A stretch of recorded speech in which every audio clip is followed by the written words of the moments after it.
So I got this hair dryer for my girlfriend. She just needed something that was a little better than what she had. And this one actually comes in a yellow color and blue color, which we just happened to get the yellow. It's actually very well packaged, as you can see. Box came not damaged or anything.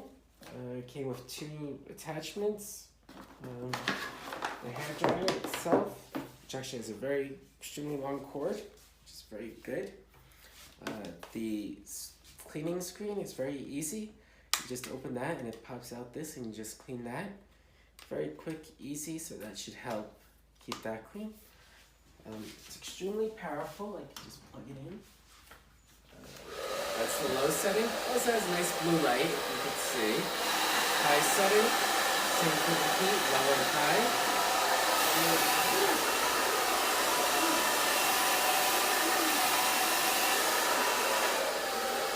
Okay.